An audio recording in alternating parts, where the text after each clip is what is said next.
From WFRV Local 5, your local election headquarters. This is Newsmaker Sunday.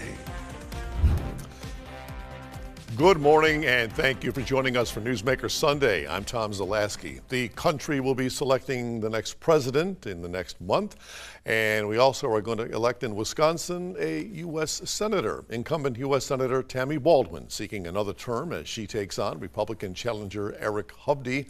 Both candidates were part of Local 5's Behind the Ballot special with Timothy Leteau, which gave us an inside look at the race. Last week, we spoke with Eric Hovde. This week, Senator Tammy Baldwin joining us this morning. Senator, good morning. Good to have you back on the show. Thanks for being here today. Good morning, Tom. Thanks for having me. Senator, you've been in politics for such a long time now. You've served 3 terms in the Wisconsin State Assembly. After that, you spent some time in Congress before running and then being elected to the U.S. Senate. What's the attraction to serving as a lawmaker, regardless of on what level?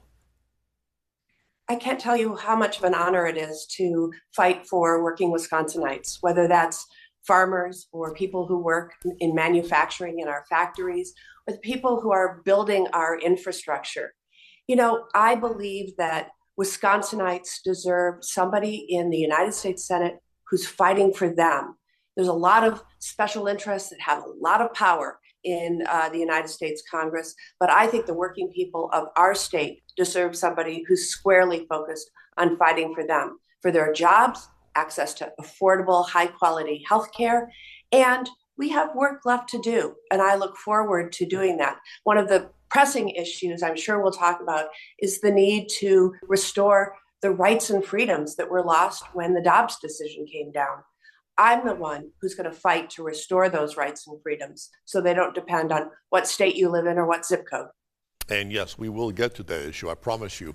Your background, Senator, tough start to your life with your mother's issues. The Tammy Baldwin resume, if you will. What was the road from that tough childhood to being United States Senator?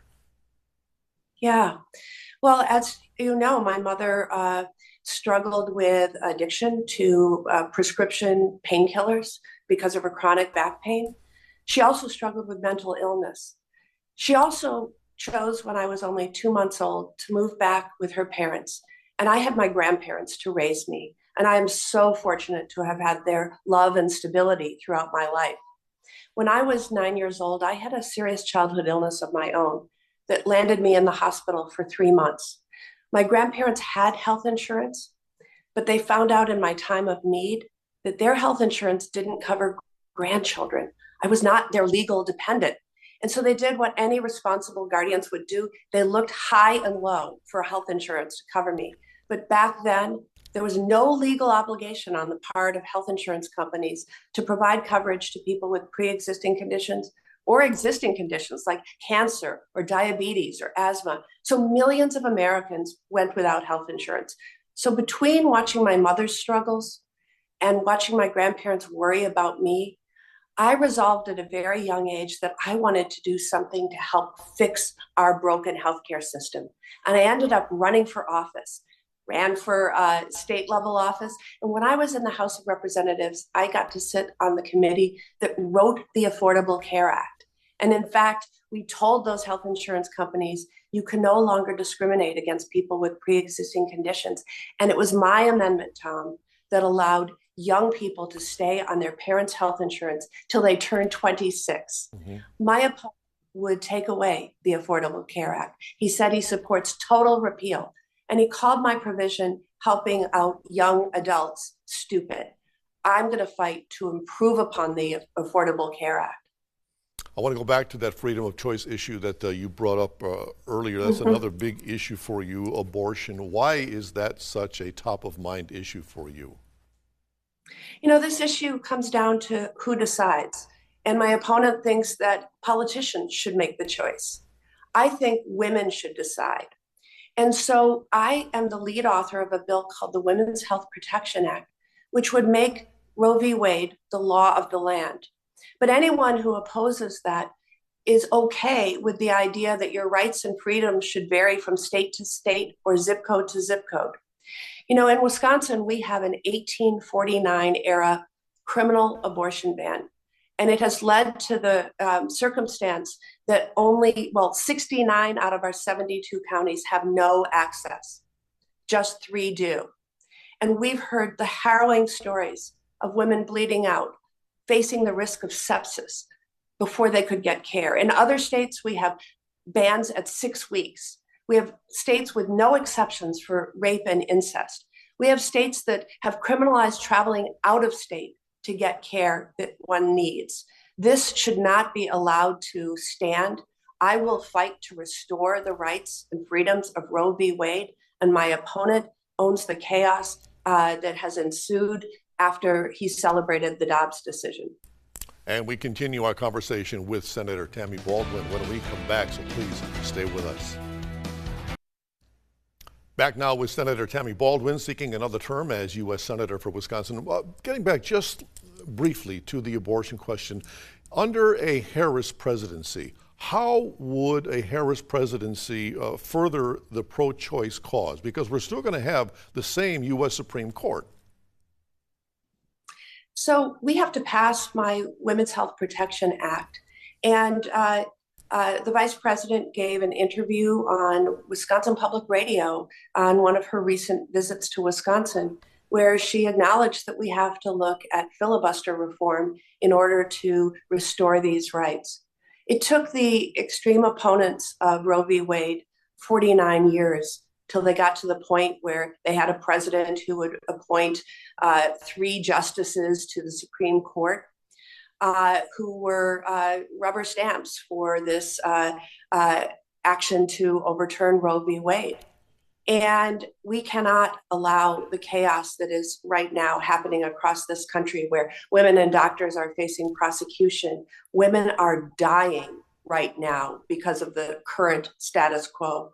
We need to find a way to pass my Women's Health Protection Act next term.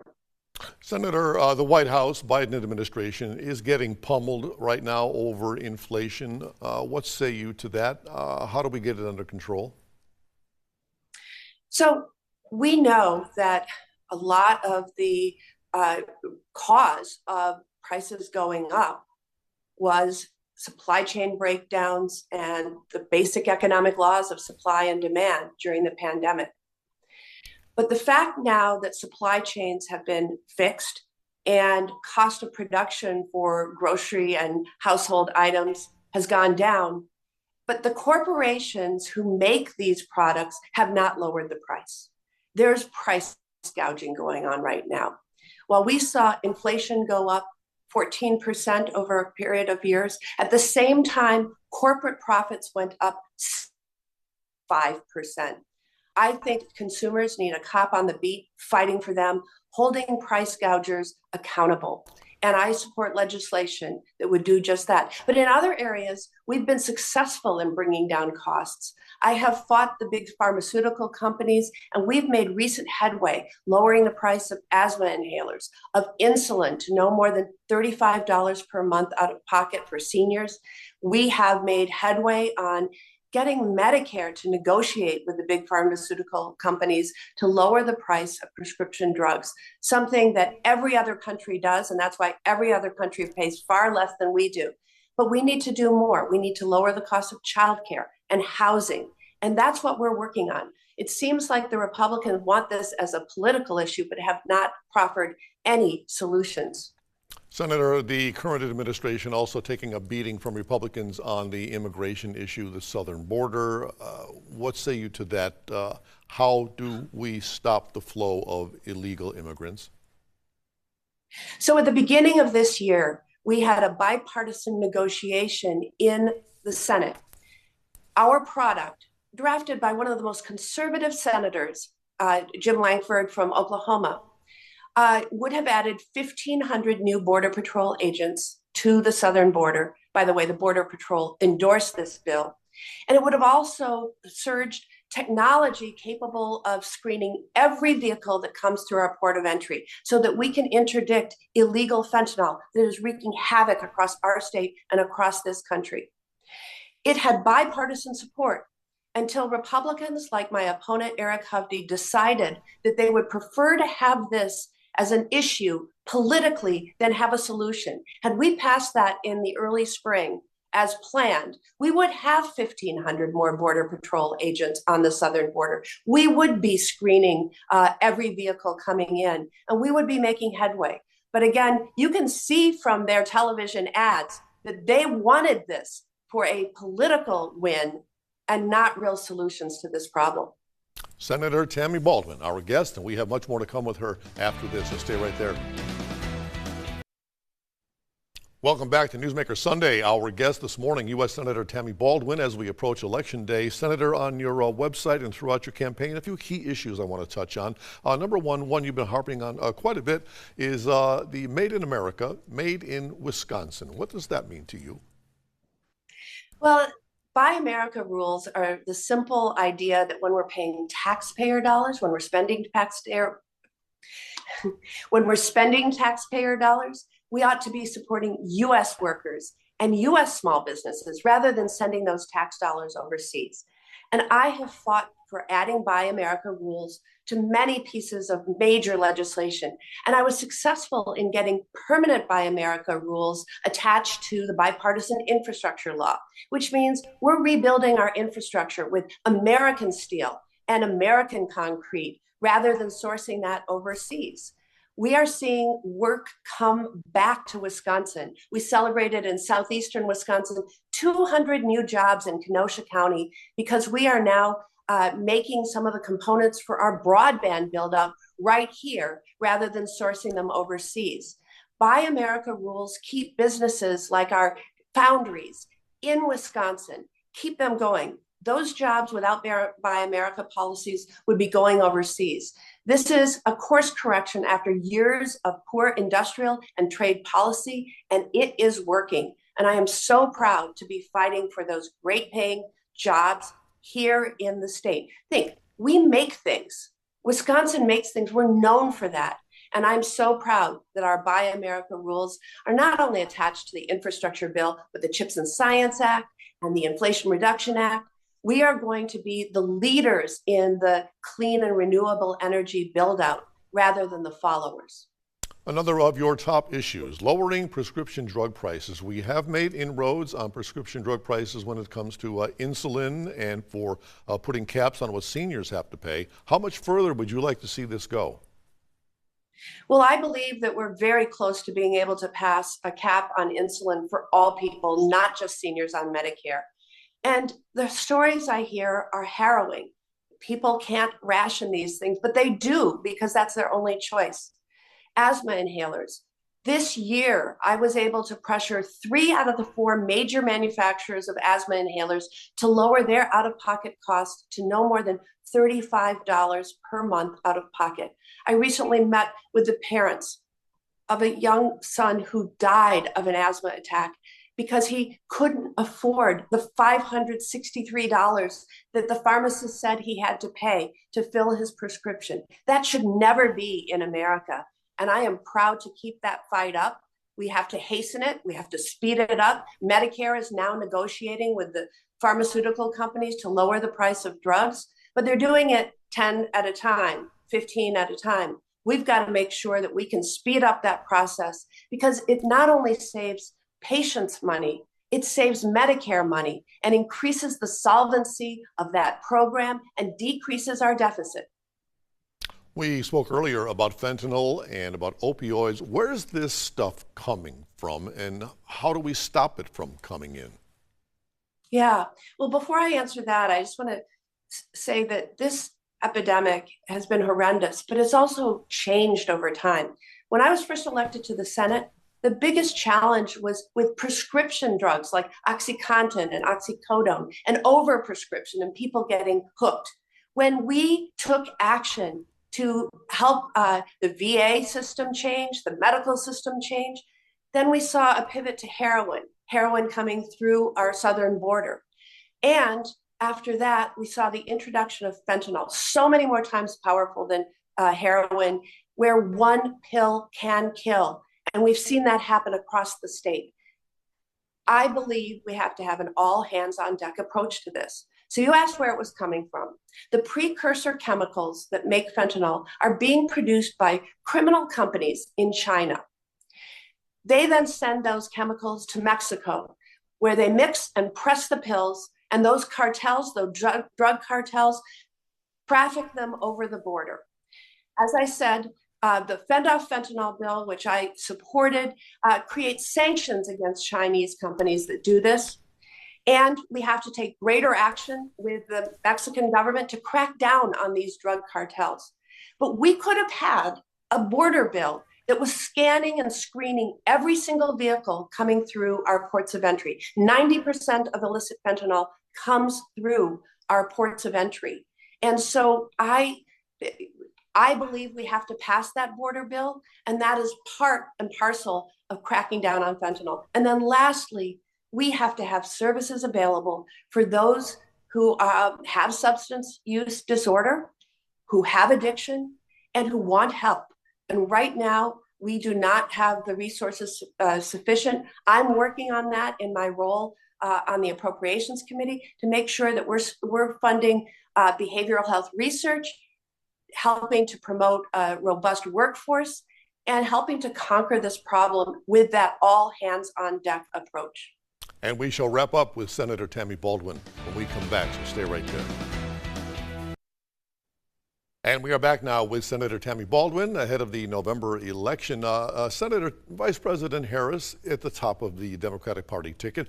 Do you align yourself totally with her positions? Because I know there have been some discrepancies between what she may believe and what President Joe Biden believes. Is there room in this Democratic Party tent for disagreement? Look, I'm in the Senate to fight for Wisconsin and only Wisconsin. And I will work with presidents, Democrat or Republican, as I have, in order to get things done. But I'll also stand up to presidents of either party when it's in Wisconsin's interest. So I worked on my Buy America rules with President Trump and with President Biden, and I will with President Kamala Harris should she win the election. But I've also stood up to administrations of both parties. For example, as I fight on behalf of dairy farmers to get the FDA to do its job with regard to dairy product labeling, I stood up to them during the Trump administration and in the Biden administration. As to rules around junk insurance plans, I was very frustrated with the Biden administration for slow walking those rules. But again, I'm in this to fight for the working people of the state of Wisconsin, and that's what I'll always do. Senator, ever since January 6th, the mantra of the Democratic Party is that this election is all about the preservation of our democracy, as opposed to just simply policies. Do you see it that way? I certainly think that democracy is one of the huge issues on the ballot in November. The reason is because we saw for the first time election outcome denial. We saw an insurrection that was violent. I was in the Senate chamber at that moment when Vice President Pence was pulled from the chair. And I believe we have to have faith in the outcome of our elections. This denialism is harmful. And so we need to exercise our franchise. We need to use our voices and our votes. And we need to watch in Wisconsin as our very capable election officials conduct the elections as they always have. And we have to accept the outcome of the result. Senator, latest Emerson poll here in Wisconsin's got you up by some 4 points or so over your opponent. What do you need to do between now and Election Day to secure a victory? Well, first of all, we're a battleground state. We know that our statewide elections are very typically very close. And I don't think that this will be any exception. But look, the way I approach this, whether I'm wearing my senator hat or my candidate for re-election hat, I travel across the state. I go to red counties, purple counties, blue counties. I spend time in rural areas, suburban areas, and cities. I want to meet voters where they are. I want to hear what's on their minds. What is challenging them? What are their aspirations? And I take what I learn back with me to Washington, D.C., and I fight for results. Finally, Senator, before we go, we want to give you one chance to tell the voters why we should send Senator Tammy Baldwin back to Washington. Well, as I've said, I am somebody who wants to fight for Wisconsin, the great hardworking people of our state, whether they work in our agricultural sector or manufacturing sector, or whether they're part of the team that are rebuilding the infrastructure of our state. I want to make sure that everyone has the opportunity for a great job that will support their family. And I want to see many pathways to that job, whether those are apprenticeships where you can earn while you learn, or 2 years of community or technical college. I want to make that tuition free to make it affordable. And for those who aspire to a 4-year degree or beyond, I want to make sure that the Pell Grant and others are intact to help them achieve those goals. I also want people to have access to high quality healthcare. I've already talked with your audience about the fights that I've engaged in to improve access, but the fights that we still have to continue. But Wisconsin needs a senator who is working for them, not simply for the ultra wealthy and profitable corporations. We need a champion, and I will be that champion. And I ask for your vote on November 5th. Senator Tammy Baldwin, it has been an honor and a pleasure. We thank you so much for making time with us this morning. Thank you. All right, thanks, Senator. And if you have a newsmaker that you think we should have on this program, let us know about it. Send us an email to tips@wearegreenbay.com, or you can message us on Facebook. And be sure to join us once again Sunday morning at 7. Until then, have a great day.